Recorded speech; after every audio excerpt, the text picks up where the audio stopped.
January 1998, Shorthand Tamil Senior Grade. Get ready for the dictation. 10 seconds. 5 seconds. Start. மாவட்ட ஆட்சியர்களே, காவல்துறை அதிகாரிகளே, அமைச்சர் பெருமக்களே மற்றும் அதிகாரிகளே, இந்த மாநாட்டில் உங்கள் எல்லோரையும் சந்தித்து பேசுவதில் நான் மகிழ்ச்சி அடைகிறேன். 2 நாட்களாக நாம் பயனுள்ள பல்வேறு பிரச்சனைகளை குறித்து விரிவாக விவாதித்தோம். அரசை பொறுத்தவரையில் திட்டங்களின் அடிப்படை கருத்துக்களையும் அவசியத்தையும் உங்களுக்கு விளக்கிக் கூறுவதற்கும் மாவட்ட அளவில் அவற்றை நிறைவேற்றுவதில் உங்களை எதிர்நோக்கும் பிரச்சனைகளை நாங்கள் நேரடியாக தெரிந்து கொள்வதற்கும் இந்த மாநாடு ஒரு சிறந்த வாய்ப்பாக அமைந்தது.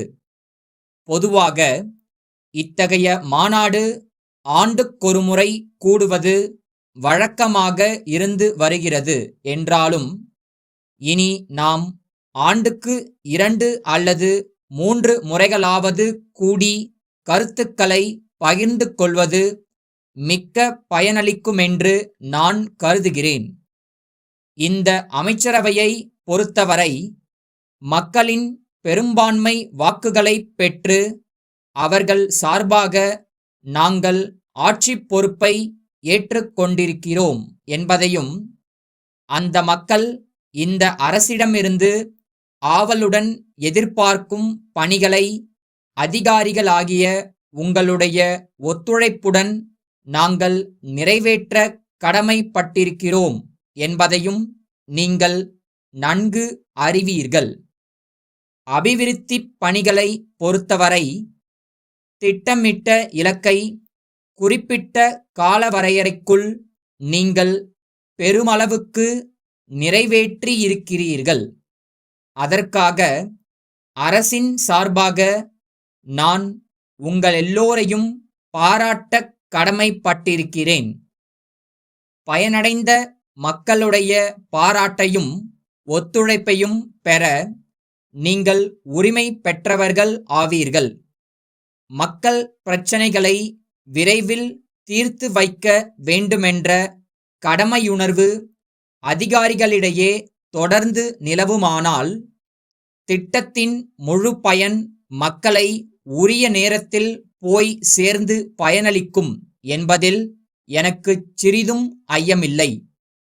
ஆனால் ஒரு சில திட்டங்கள் உடனுக்குடன் நிறைவேற்றப்படாமல் தாமதப்படுவதற்குக் காரணம் மாவட்ட அளவில் துறைகளுக்குள் ஒருங்கிணைப்பு இல்லாமைதான் என்று தெரிய வருகிறது. ஆகவே ஆட்சியர்கள் தங்கள் தங்கள் மாவட்டத்தில் 2 மாதங்களுக்கு ஒருமுறையாவது துறை அதிகாரிகள் கூட்டம் ஒன்றை நடத்தி இத்தகைய பிரச்சனைகளுக்கு தீர்வு காண வேண்டுமென்று வலியுறுத்திக் கூற விரும்புகிறேன். பொதுவாக எடுத்துக்கொண்டால், கிராமப்புறங்களில் ஒரு சில பகுதிகளில் குடிநீர் பிரச்சனை இருப்பதால் அங்கெல்லாம் ஆழ்குழாய் கிணறுகள் அமைப்பதற்கும் லாரிகள் மூலம் குடிநீர் வழங்குவதற்கும் முக்கிய கவனம் செலுத்த வேண்டும்.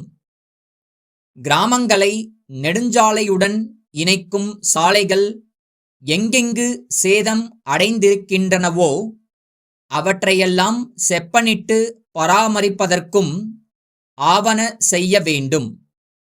இன்னும் இவை போன்ற அத்தியாவசிய தேவைகளை குறித்த மக்களுடைய மனுக்களை உடனுக்குடன் பரிசீலித்து அவற்றுக்கு தீர்வு காண வேண்டும்.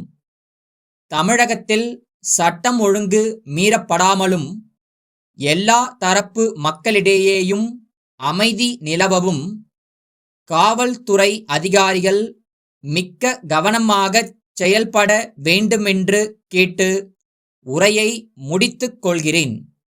மேலூரிலுள்ள மு. சரவணன் என்பவர் மதுரையில் உள்ள சொக்கநாதன் நகர கூட்டுறவு வங்கியின் செயலாளருக்கு எழுதும் கடிதம். அன்புடையீர், நான் இவ்வூரில் சிறிய அளவில் அச்சகம் ஒன்றை துவக்கி 5 ஆண்டுகளாக நடத்தி வருகிறேன். நான் அச்சு தொழில்நுட்ப பட்டயம் பெற்றுள்ளேன். அச்சு பொறியொன்றும் மற்றும் தேவையான கருவிகளும் என்னிடம் உள்ளன.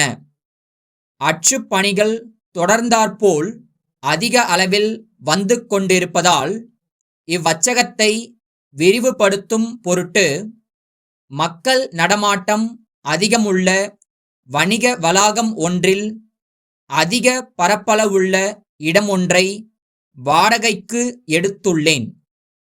புதிய கடையில் 2 நவீன அச்சு பொறிகள் வாங்கி வைத்து தொழிலை விரிவுபடுத்த விரும்புவதால் தங்கள் வங்கியின் மூலம் சிறு தொழில் உதவித் திட்டத்தின் கீழ் 30,000 ரூபாய் கடன் வழங்குமாறு கேட்டுக்கொள்கிறேன்.